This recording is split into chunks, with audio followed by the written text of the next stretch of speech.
Bismillahirrahmanirrahim. This is Amna and today we will discuss about hyperinflation in Germany 1923. Hyperinflation Germany में क्या है? ये basically सबसे बड़ा इकोनॉमिक क्राइसिस था जर्मनी का, जिसकी वजह से जर्मनी की सारी इकोनॉमी कोलैप्स कर गई थी। जर्मनी में हाइपर इन्फ्लेशन क्या था वो हम बाद में अंडरस्टैंड करेंगे, बट पहले हम अंडरस्टैंड करेंगे कि हाइपर इन्फ्लेशन होता क्या है। देखिए, हाइपर इन्फ्लेशन का मतलब होता है रैपिड इन्फ्लेशन, मतलब एकदम से बहुत ज़्यादा महंगाई हो जाना।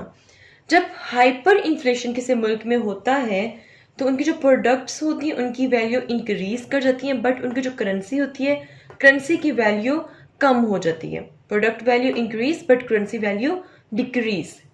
हाइपर इन्फ्लेशन उस वक्त होता है जब एक महीने के अंदर मोर देन 50% महंगाई हो जाए तो आप उसको हाइपर इन्फ्लेशन का नाम दे सकते हैं।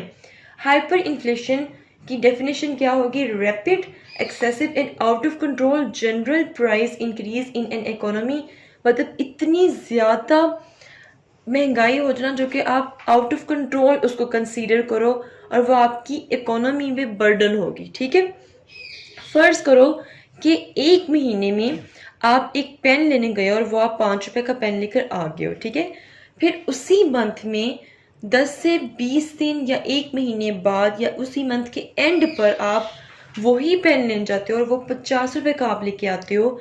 इट्स मीन कि एक महीने के अंदर बहुत ज़्यादा महंगाई आपके मुल्क में हुई है।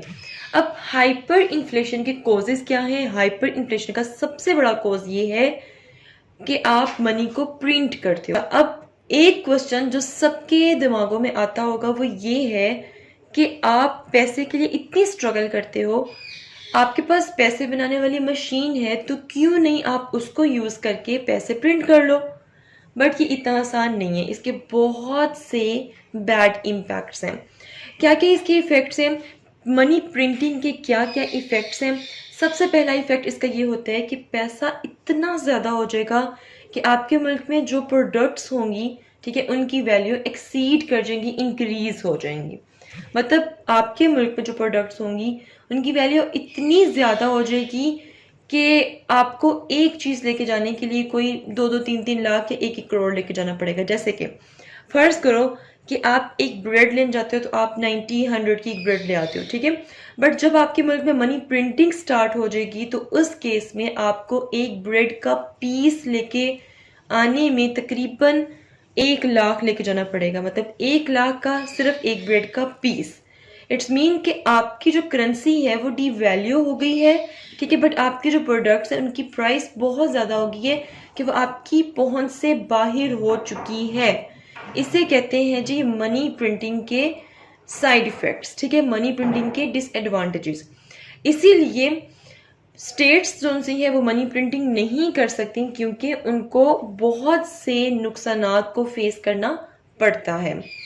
इसलिए हम पैसों की मशीन होने के बावजूद पैसे प्रिंट नहीं कर सकते हैं। ठीक है जी, होपफुली आपको समझ आ गया कि हाइपर इन्फ्लेशन क्या होता है, कि आपकी करेंसी डिवैल्यू कर जाएगी और आपकी प्रोडक्ट्स की प्राइसेस बहुत हाई हो जाएगी, इतनी ज़्यादा कि एक लोकल कॉमन चीज़ भी लेने के लिए आपको बहुत से पैसे लेके जाने पड़ेंगे। फ़र्ज़ करो कि आपने एक सिंपल पेन खरीदना है तो उसके लिए आपको कितने पैसे चाहिए? आपको एक पूरा बैग भर के पैसे लेके जाना पड़ेगा उस पेन को खरीदने के लिए, इतनी ज़्यादा हाई प्राइस हो जाएंगी।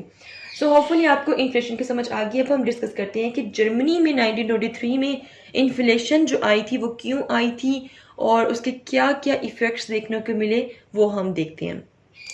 Now students, this slide is very important.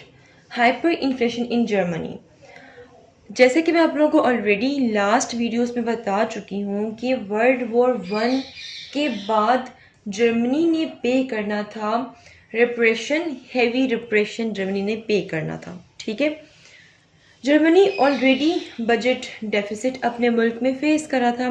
Budget deficit क्या होता है? Difference between the money a government has against what it spends. ठीक है, तो अब जर्मनी के पास इतने पैसे नहीं थे कि वो रिप्रेशन पे कर सके।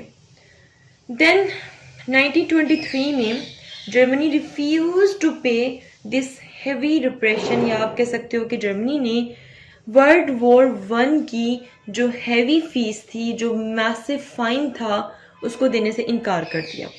अब जब उसको देने से इनकार कर दिया तो इस बात पे फ्रेंच और बेल्जियम को बहुत गुस्सा आया। उन्होंने कहा कि ट्रीटी ऑफ वर्सले से जर्मन एक तरह से पीछे हट रहा है। उन्होंने जर्मनी के इंडस्ट्रियल जोन मतलब के रोहर को अपने कब्जे में ले लिया, वहां पर इन्वेड करके।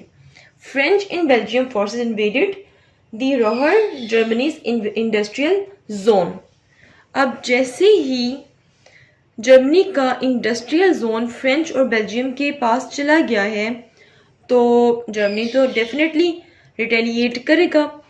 तो जर्मनी ने पैसिव रेजिस्टेंस शो की। किस तरह से शो की? उसने अपने मुल्क में पेपर प्रिंटिंग स्टार्ट कर दी। So Germany printing paper currency recklessly. उसने इतना ज़्यादा पैसा छापा, इतना ज़्यादा कि बहुत ही एक्सट्रीम लेवल के फाइनेंशियल डिज़ास्टर जर्मनी को फेस करना पड़ा। सो इसका रिजल्ट ये हुआ, इतना ज़्यादा पैसा छापने के रिजल्ट में ये हुआ, value of Germany mark fail. Germany की जो करेंसी थी, मार्क जर्मनी की करेंसी थी, वो डीवैल्यू हो गई, वो गिर गई। ठीक है, आप यहाँ से एस्टिमेट लगा सकते हैं कि 1919 में जो $1 इक्वल था 8.9 जर्मन मार्क्स के। देखो आपको पता है ना कि जितने भी मुल्क हैं उन सब की जो करेंसी है उसको कंपेयर किया जाता है यूएस की करेंसी के साथ। तो जर्मनी की जो करेंसी थी वो 8.9 जर्मन थी, किसकी इक्वल थी? $1 के इक्वल। ठीक है, कब? 1990 में। बट 1923 में इतना चेंज आया पैसा छापने की वजह से कि $1 किसके इक्वल हो गया? 200 बिलियन मार्क्स के इक्वल हो गया। यहाँ पे $1 जो है वो सिर्फ किसके इक्वल है? 8.9 जर्मन मार्क्स, जस्ट 8। बट यहाँ पे डायरेक्टली 200 मिलियन मार्क्स, मतलब इतनी ज़्यादा जर्मनी की जो करेंसी थी वो डिवैल्यू हो गई थी। इससे क्या हुआ जी? इससे जर्मनी की जो इकोनॉमी है उस पर बहुत बुरा इम्पेक्ट पड़ा है, कोलैप्स हो गई जर्मनी की इकोनॉमी। और मतलब छोटी सी चीज़ भी खरीदती है तो उसके लिए बहुत से पैसे लेने पड़ेंगे, मतलब कि एक पूरा बैग भरकर आप लेकर जाओ, देन फिर एक छोटी सी चीज़ लेकर आओ। तो बहुत ही मुश्किल का टाइम था जर्मनी के लिए। So this is all about hyper inflation in Germany. If you have any question, do right your questions in comment section below and hit the like and subscribe button if you haven't yet. मिलते हैं जी next hot issue के साथ। Until then मुझे अपनी दुआ में याद रखिएगा।